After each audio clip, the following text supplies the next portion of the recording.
In this presentation, I wanted to both wrap up what you've been studying in the form of poverty and to try to direct your attention towards personal narratives. And if you want to, and thinking about this, you might collect additional narratives and kind of compare them together. Um, if you're looking for outside work, and you can look for a YouTube, or you could look at this book. It's called Habits of the Heart, Individualism and Commitment in American Life.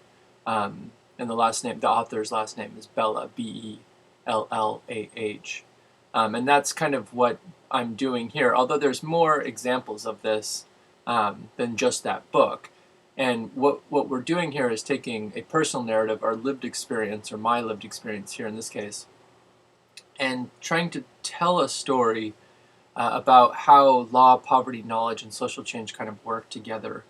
And one of the reasons I want to do that this semester is that our college is participating in the National First Generation Day on November 5th. So keep an eye out on the kbcc.cuny.edu website, especially if you see information coming from Stephanie Akugombe from our academic affairs, as there'll be more information on this.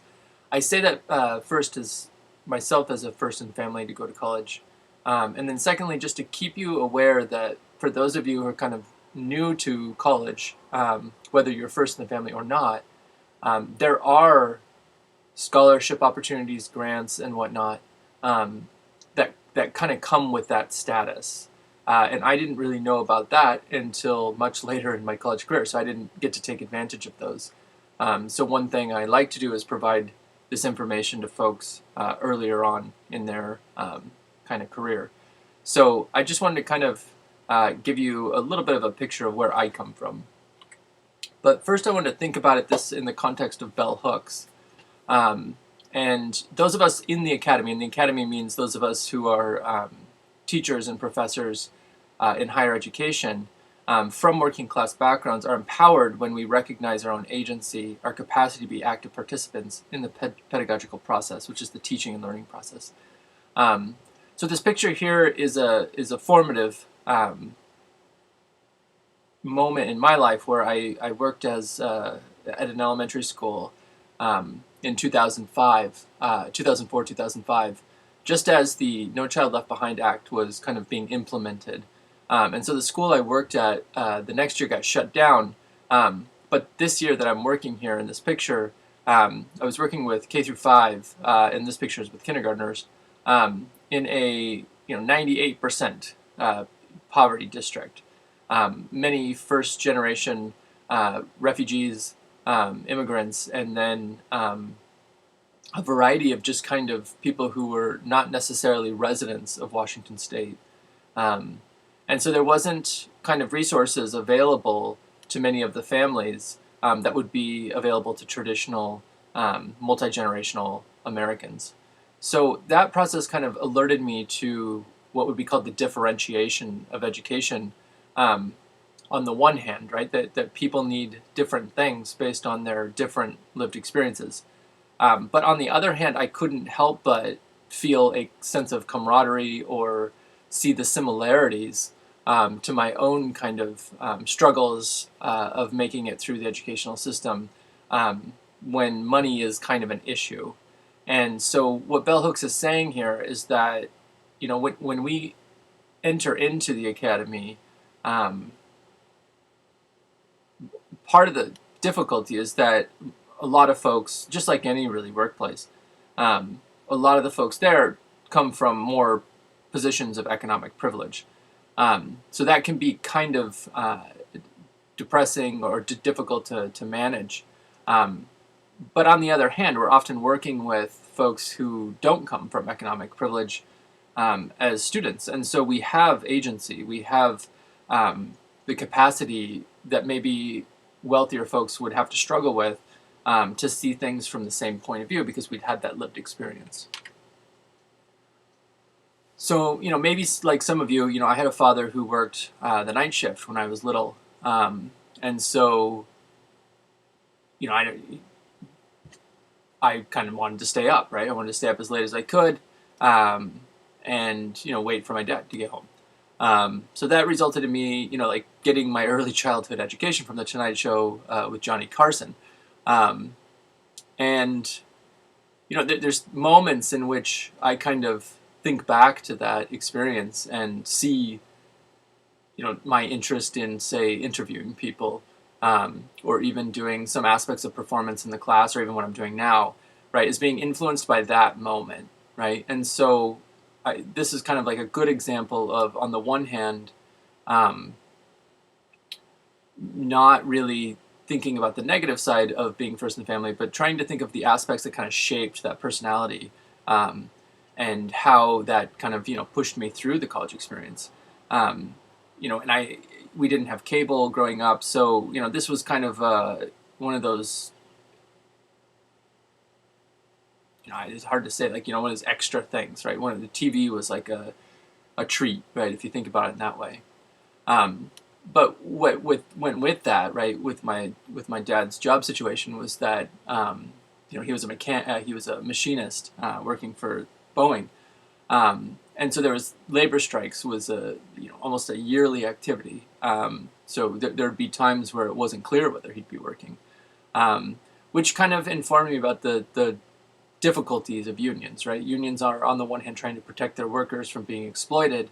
But on the other hand, right, that's not always a winning tactic, right? It doesn't always work.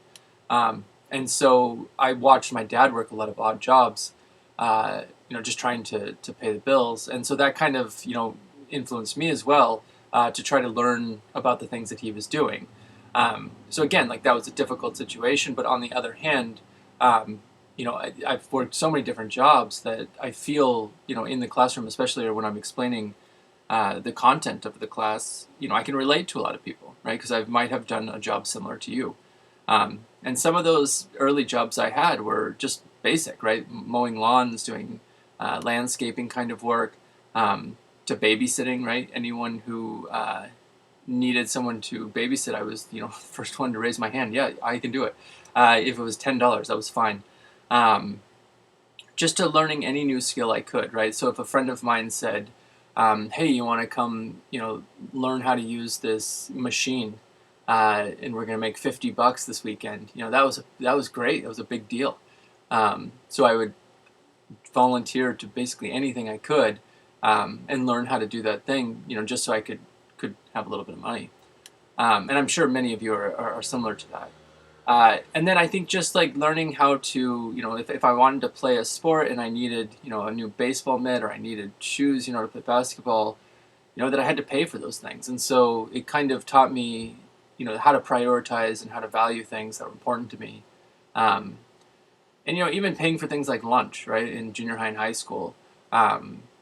I think that was a way of establishing, a sense of my identity. Like I have choice there, right? I'm choosing what I'd want to eat, and kind of, like being in that environment and deciding what I was going to do for that lunch period. And then, I think even like things like hand-me-down clothes. I don't know if that's a thing on the East Coast, but in the West Coast, we call them hand-me-down clothes.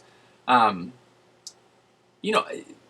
of us that were in that same kind of economic situation, where we couldn't afford brand new clothes every year, we tried to make it cool, at least within our own little group, right? And that kind of translated later into going to thrift shops, right? So in late high school and even today, I love going to a thrift shop and finding a good deal, right? So I think what I'm trying to get at here is that working class folks, might be quote unquote different, right, than a wealthier class. But on the other hand, that different shouldn't be seen in a negative way, right? It opens up possibilities, especially with the idea that you can work with more people. So I think the key things I learned from both working through school and volunteering in schools, right, was to learn to manage time, right? And I think many of you, when I talk to students, this is what comes up a lot. Is like it's really hard to manage time. I agree. It took me a long time, several years, to really get into a groove and figure out how to manage my time well, with the understanding that you can't do all the reading sometimes. Sometimes you can, right? But sometimes you can't. And so that kind of leads me, you really shouldn't and cannot compare yourself to others, right? Because if somebody isn't working and they're spending all day studying, that's an advantage, right? That's an advantage they have over working class students. And I think probably close to 75% of our students at Kingsborough work, right? Part-time or full-time. And having worked, essentially full-time, right? In those days, we called 40 hours a week full-time. I don't know if I ever worked under 35 hours in a week. Odd jobs doing whatever I could, in addition to like a regular part-time job. So I got in the habit of not comparing myself to others. That my situation was unique, and that I had to make choices because studying was a job too. So it was having like 2 or 3 jobs, each semester as I tried to get through. But I still tried to find time to volunteer, and I think this is important not just for civic engagement, but for trying to find your place in the world. Right? Is that those were the moments, whether it was volunteering at a school. I volunteered a few years as a little league coach. I volunteered to helping out with my friend as a soccer coach. Anything I could do really just to put those skills that I had acquired, growing up, to work, is where I met like wonderful people, and I found people that were in similar situations to me, and we were able to kind of share that kind of point of view. So I just kind of want to, put it from that perspective that being the first in the family to go to college is like 2 sides of a coin. On the one hand, it's a challenge. It's difficult. It's hard to know what paperwork to fill out. Should I take out a loan? Once I've taken out that loan, what does that even mean? How do I pay that back? Who's going to explain that to me? The answer is no one usually. But you figure it out, right? And figuring out how I'm going to pay for books, right? How do I do this studying thing? Like, what is it? There's a lot of challenges that folks who weren't the first in their family to go to college just couldn't possibly understand. But on the other hand, there's a lot of advantages. There's a lot of benefits, right? I think there's a sense of pride that comes from being able to help family members by using the knowledge that you've gained and helping people through even just basic things. But also, like, my little sister went to college after me, and I thought I wonder if it would have been harder or easier for her if I had not gone, right? And I think just kind of setting that example, I think, is important, and trying to get through the process, I think is a good thing. So how that applies to kind of teaching is that I try to remember where I came from, right? I think it's important, when you kind of walk into this environment, it's different. I often don't feel like this is work, right? I remember, like, now my perspective is kind of like, in working in construction and digging ditches, right, all day for weeks, looking back and saying that's all I did. I dug a hole, a trench,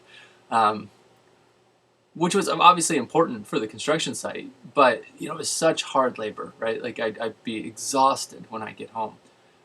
Whereas teaching is exhausting on a different level, right? It's exhausting mentally and emotionally, but it's not physically exhausting, right?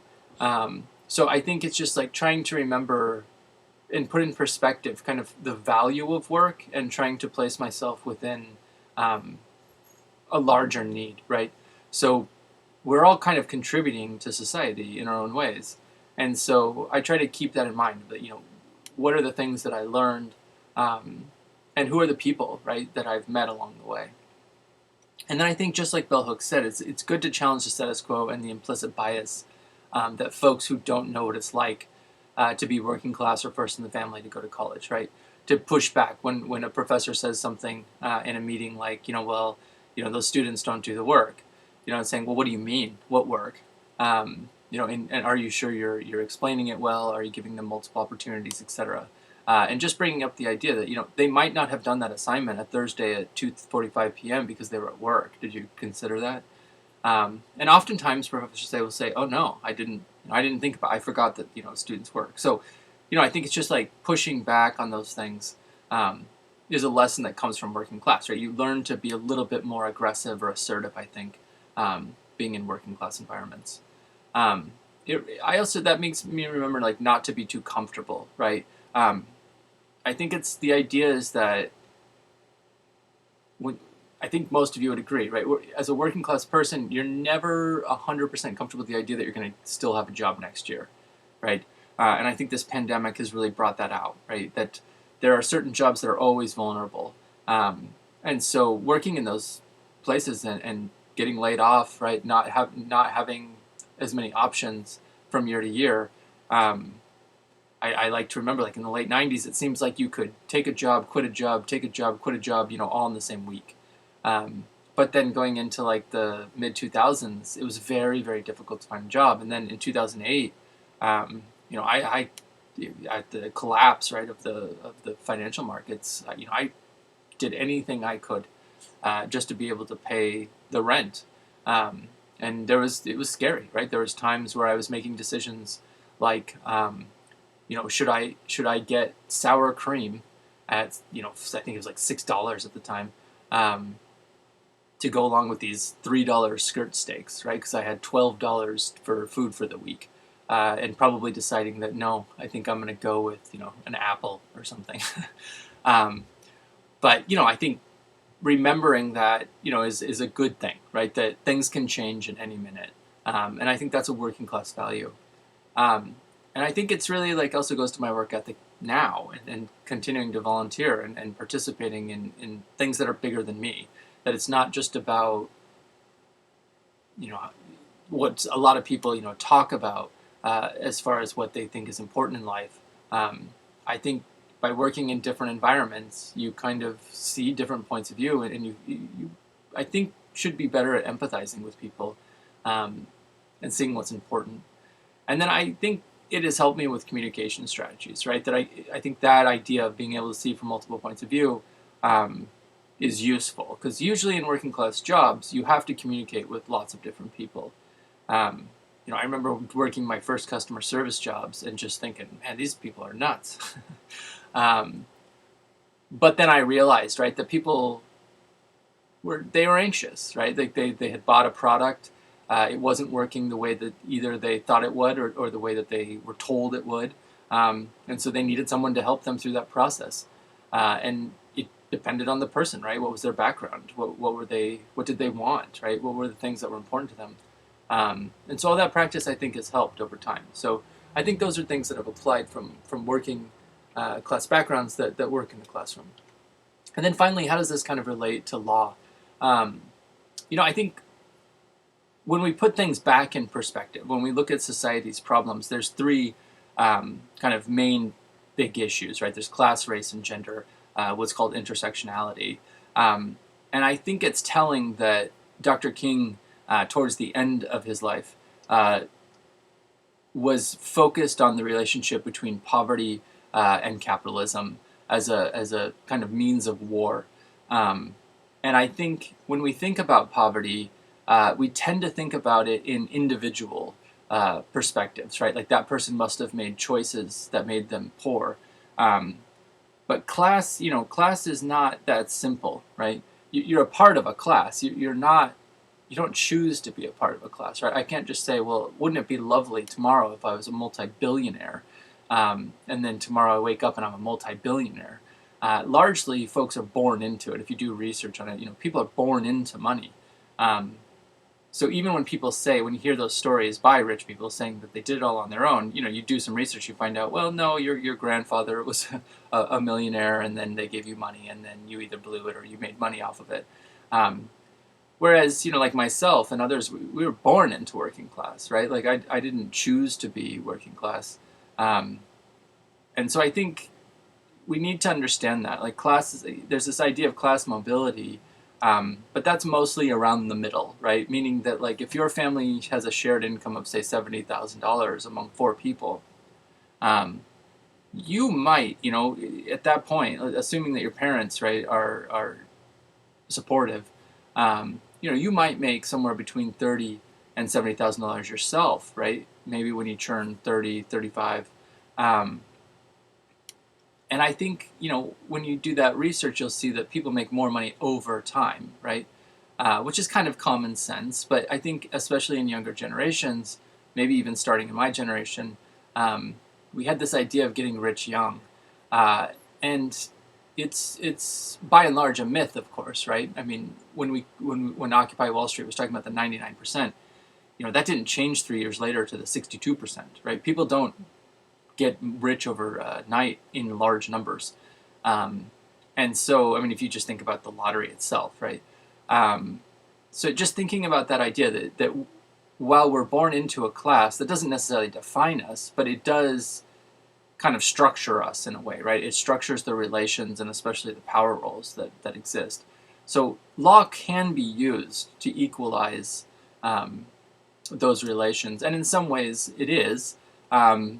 And I think if you look back at the Great Depression and the legislation that came out of Congress then, and to some extent in the 60s with the Great Society, then you can see how that works, things like Social Security, healthcare, etc. But from the 70s to about today, there's been which is widely reported, a transfer of wealth from the middle and lower classes to the wealthy. So when they say the income gap is getting bigger or the inequality gap is getting bigger, people tend to forget, I think, that money is being generated from the lower class, right, from the working class. Those are the people who are doing the work. Wealthier people are taking that labor and then putting it into the stock market, putting in various investments and making money off that. So, that's a very different idea of what labor is, and that's how class and poverty kind of relate. And then I think teaching about race is important because if you look at economic figures over the last 100 years, one group persistently does better, and white males in particular. So when you're even thinking about things like the pay gap between women and men, even white women are struggling when compared to white men. And so that, race and gender then come together, showing you that power structure, is still dominated by white men. Now, people say, yes, but there's been improvements. Sure, but, right, those are pretty small improvements if we think about the possibilities of what law and labor could do, right? So if we changed laws to better reflect the amount of input that people put into labor, then you would see greater equity, right? As long as we let the people at the top make all the rules, why on earth would they change that situation, right? It'd be in their benefit to make it worse for people who are poor. So I think the struggle for $15 an hour was really evident of that. So maybe that's one thing you might want to look at in your research in this class, is looking at that $15 an hour push, right? That effort to even get that into the law. And also I think pay equity, rights at work, things like that are issues where you can kind of see this, what's called entrenchment, right? This power group of white males holding on to everything that they have and not wanting to give up anything. And I think that's the idea. I recently asked my family, right? I said, as they were trying to figure out kind of what's going on with protests and whatnot, or what's happening here. And I said, I think folks need to think about, white folks in particular need to think about, what are you willing to give up in order for other people to have what you have, right? And I don't see that, at least when with the folks I'm talking to and seeing, is that they seem to want to get more things. And they don't seem to care that some folks don't have anything. And over the last year, I've been working with others from Kingsborough on homelessness. And I think, people keep saying the homeless crisis keeps growing and growing. Well, of course, right? If everybody's out getting a second and third boat and a second and third home and more clothes, those inequities are going to continue because we have to share the resources, which is common sense, of course. We all live on the same earth. But I think the attitude has become such that regardless of whether you're Republican or Democrat, people are pretty focused on what they can get, what material goods they can get. And they don't seem to want to have to deal with the consequences of those choices. And so I think, that's what's happening. There's a reckoning in some ways, is what some people are saying. It's a problematic term, I think. But I think, in some ways that seems to be how people are making sense of this moment. So that's what I wanted to kind of think about with social change and self-definition. As things are changing, right, because things always change, as we learned from Einstein,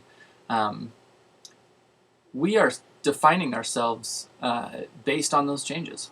And we are in a structure where poverty, class, race, and gender are kind of all interrelated, but the margins are being pushed, right? Like people are trying to push back against this structure. So in The Reader, there's Patricia Hill Collins talks about the power of self-definition. I think, this is one of those moments where that kind of critical reflection and taking the time to really think about what's important to you, this is the time to do it. And I think this should lead to group solidarity. And I think this is what a large part of what you're seeing in Black Lives Matter, but also in the defund the police kind of movement, and actually the Poor People's Campaign. I mean, I could probably go on and on.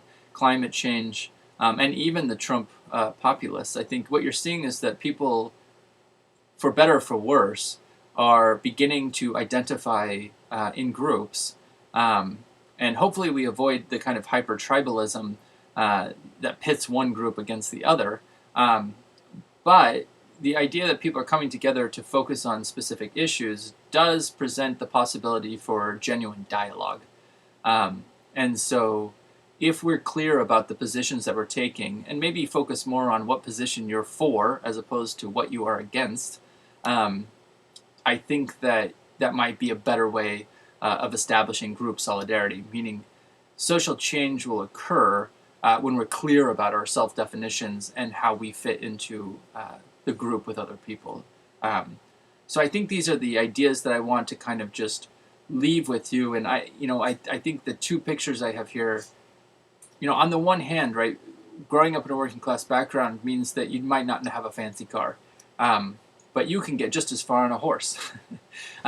Pacific Northwest kind of story here. But spending time in nature and defining who you are in that sense, can have a lasting impact on how you see the world.